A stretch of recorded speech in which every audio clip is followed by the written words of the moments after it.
Cold fermentation of pizza dough is an allowable technique by the Neapolitan Association. But what does cold fermentation mean, and how does putting your dough in the cold for part of the fermentation process affect the way that you make your pizza? We're going to talk about that and a little bit more in this week's episode. Let's make some pizza.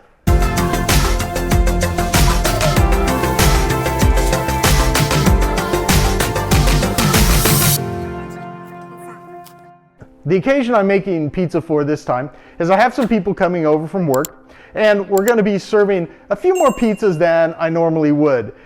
I want to make about 20 pizzas. I'm going to make 20 Bari style pizzas tomorrow, and I need to know how much of my ingredients to use. Well, it turns out that 20 Bari style pizzas is about 15 Neapolitan style pizzas equivalent. And so I normally make my pizzas as Neapolitan pizzas, and that's how I make my dough. So I know that for one pizza, I need about 100 grams of water. So I've got 1,500 grams of water. Normally I make 1 liter of water. In this case, that means I have to upgrade the quantity of flour by about 50%. So I'm using about 2,400 grams of flour, 75 to 80 grams of salt, and then I've got 1 to 2 grams of yeast. And I'm hitting 2 grams of yeast because I'm going to use that cold fermentation process that we talked about before. There are a lot of possible ways to ferment your dough using a cold fermentation process. Some of you may be using a Polish, some may be using double fermentation, a lot of different ways to do it. I'm going to do it in a relatively simple way. I'm going to cold ferment my dough before I break it out into balls. What does the cold do to the dough and do to the fermentation process? Well, according to the La Pizza Napolitana, the book that I've been referencing for the last few videos, putting the dough in the cold slows down the fermentation process. There are other ways to slow down that fermentation process as well, including adding a little bit more salt. You don't want to add too much because you kill off your salt, but you can add a little bit more salt, and that'll sort of put the brakes on the fermentation process. But putting it in my refrigerator, which is a typical American refrigerator, means that I'm going to be dropping this dough somewhere below 40 degrees. And that's going to really put the brakes on it. The reason that I'm going to use cold fermentation this time is really for my convenience. I'm not going to have a lot of time to mess with the dough tomorrow morning. I really just want to let it go into stasis, meaning it's sitting as dough balls in a dough carrier. I need to let the dough rise a little bit so that it's ready, it's the right time to put it in balls tomorrow. I've calculated this out in terms of how much the cold is going to slow down the fermentation process. I won't do the math here, but I think I'm going to be pretty safe if I let my dough rise at room temperature for 1 hour in a full ball before I put it in the refrigerator. Tomorrow morning, when I bring it out of the refrigerator, I'm going to let it sit for about an hour. It's not going to be fully heated up, but it'll be close enough. And then I'll cut it into balls and I'll let it go into stasis. And then by 4 o'clock tomorrow afternoon, I should be ready to use the dough. In addition to sort of the slowing down process of cold fermentation for my time schedule, cold fermentation has a couple of other advantages to it. So one is it actually makes the dough a little airier and lighter. The yeast is working a little bit more slowly, so it's dumping just a little bit more CO2 and ethyl alcohol into the dough, and it's creating more bubbles than it normally would. So that's one. The second is that the dough itself, I mean the flour itself, has more time to form those gluten chains, to relax, if it were, and to store some of that airiness that we're going to create with a slower fermentation process. So I expect my dough to be pretty airy by the time that I'm making pizza tomorrow. Let's get to work and see how this is done. The first thing that we're going to do is mix the salt in with our water. I do this with my hand because I want to make sure that the salt is fully absorbed and I can really feel it. If I mix it with a spoon or another instrument, it might get a little cloudy. But with my hand, I can feel the granules, I can know when everything is sort of dissolved and I don't really deceive myself. From the time that I'm done mixing the salt in with the water, I've got about 5 minutes to put the yeast in before I start doing some damage with the yeast if the yeast doesn't have any food, the food being the flour in this case. I've timed this out before and it's really not very difficult to do. In fact, my typical time is about 2.5 to 3 minutes.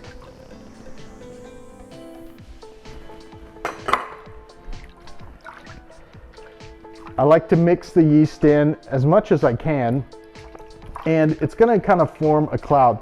But what I'm trying to do with my fingers is get rid of the clumps. As soon as I dump that yeast in, it starts to form a few clumps of yeast, and I just really want to use my fingers to work that out so that my yeast is well mixed within the water. In fact, you want to take a little bit of time. Don't be afraid of that 5-minute time limit. You want to take a little bit of time to get that going, just so you can make sure that your yeast is pretty much fully absorbed in the mixture. And that is pretty well mixed in with the water. You can see there aren't any clumps left. The next step is to mix in the flour. So as I mix, I've already measured out my flour, and I'm going to use the waterfall method to do that. So that I can start feeding that yeast before I hit that 5-minute time limit. By measuring it out, I'm able to dump a little bit of flour in at a time and just start mixing it. Normally I use a spatula for this, but you can also use your hand. One of the advantages of using your hand is that you can actually sort of mix the clumps earlier.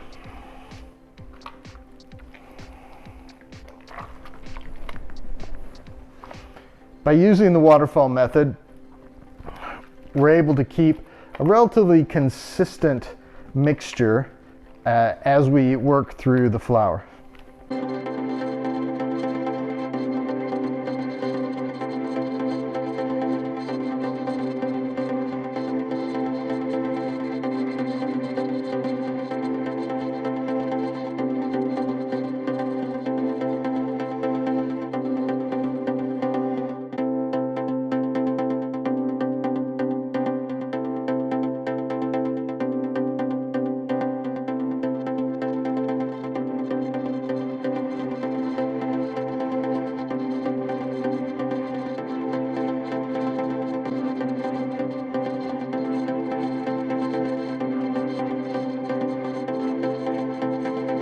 I want to absorb as much of the flour as I can while I'm still in the bowl for a couple of reasons. One is just like so I don't make as much of a mess. It's a little easier to deal with, but also I find it easier to work in the bowl with the flour and kind of keep it all together.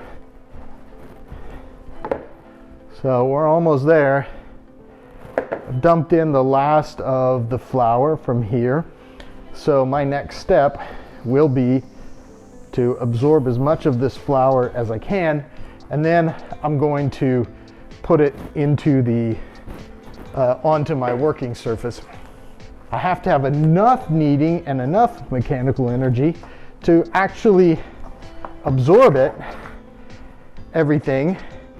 And it's actually visually pretty easy to know when you've hit that point.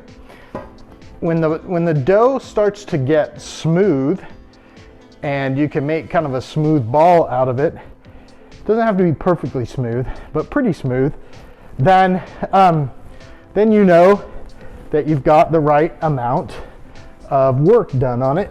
And I'll show you what that looks like. Basically, you don't want any tearing in there.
Okay, starting to see it, but still just a tad more tearing than I want to see. The dough at this point should be relatively inelastic, so it's gonna tear apart when we stretch, and it's also gonna be inextensible. So, or inextensible meaning it's gonna tear when we try to stretch it apart. Inelastic meaning it's not gonna pull its shape back. So you'll know if I push this down, I get a little bit of elasticity once it starts pulling its shape together. If I go too far in this part of the process, I'm gonna screw up my fermentation. So, one more round is all I'm gonna give it.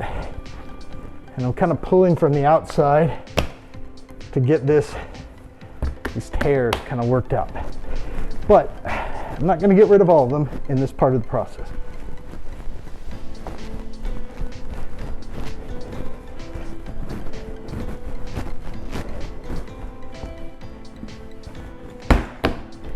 Oh, this is looking very nice.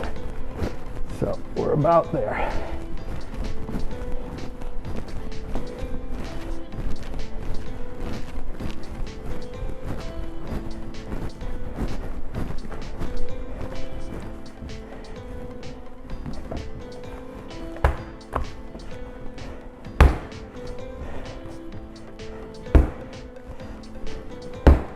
Okay.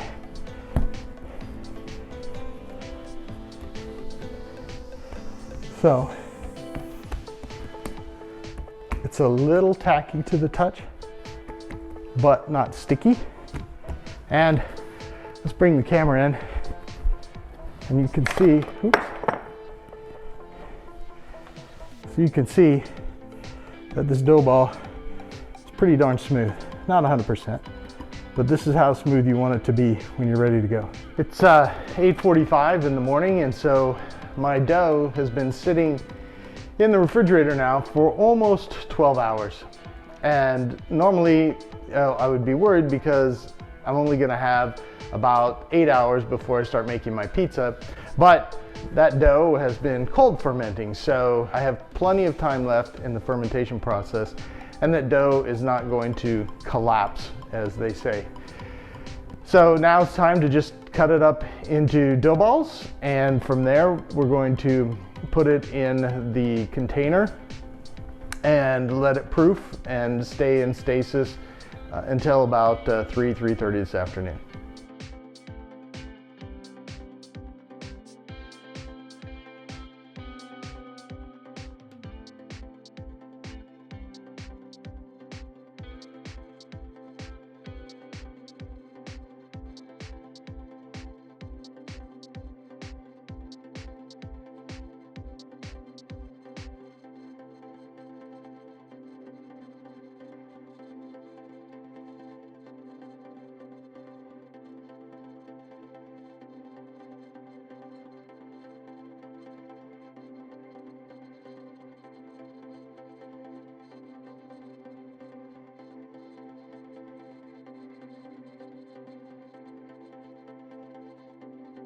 Yesterday evening, I dosed, mixed, and kneaded the dough and let it sit for 1 hour under a wet towel before putting it in the refrigerator overnight for the cold fermentation process. This morning, I got up and I checked on the dough, pulled it out of the refrigerator, and let it sit for about an hour, and then made the dough balls in 200-gram increments for my Bari-style pizza that I'm getting ready to make. It's about 2 o'clock in the afternoon now. I'm gonna start making pizza at 3:30. The fire is lit, the aroma's filling the house, and I can see that my dough also is filling the house with really a wonderful aroma. It's rising. So let's check in with this dough and see how it looks at this point in time. It smells great. You can see bubbles in the dough. It's rising, it has a little bit more to go. I wouldn't quite make pizza with this dough yet, but I can tell that in an hour and a half, it's going to be ready and we're gonna have some great pizza. Okay, now is the moment of truth. see how well our cold fermentation did for us. I can tell you just by looking at the dough, and hopefully this will focus, is it's nice and airy, but it's not overdone. In fact, the advantage of this glass is that you can see at the bottom that it definitely has plenty of bubbles, but it's not collapsed. So I think we're in good shape. Wow. Yeah, so this is a really good Bari style dough. You can see it's got plenty of air in it. It's not super incredibly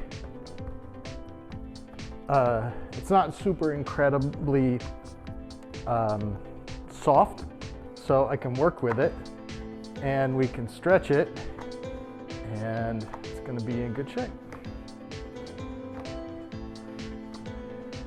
So let's see, this one kind of got moved around when I was bringing it out. I'll do what the pizzaiolo and Bari do, give it a little bit of work around the edge.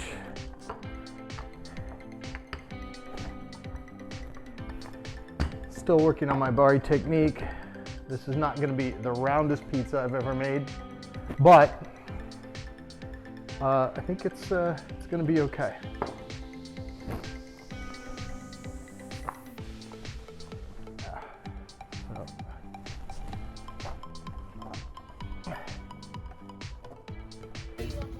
All of the whatever you gotta do with employees.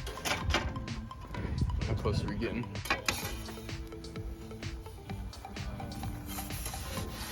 we have another one. Like a fill-in. You mean her, Andreza? Oh, and Andreza, yeah. Yeah, we've had a couple of that company. Andreza was really good.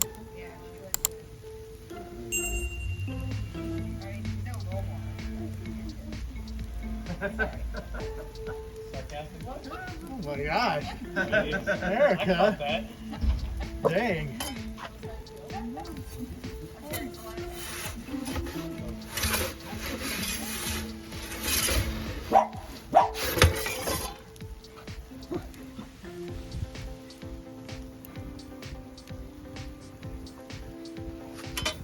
Oh yeah, like it's like background. They Slack channel dedicated to that. There we have a furry friend. That's kind of Furry cool. friend. That's a close one.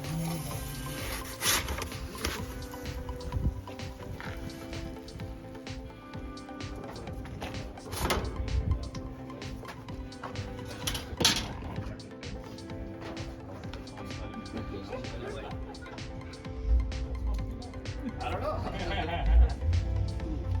Too hot. Yeah, but too long. Yeah, they're so much fun. Got this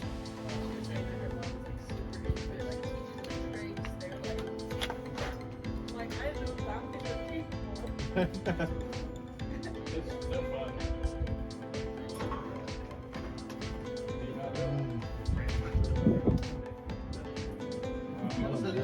This is super good.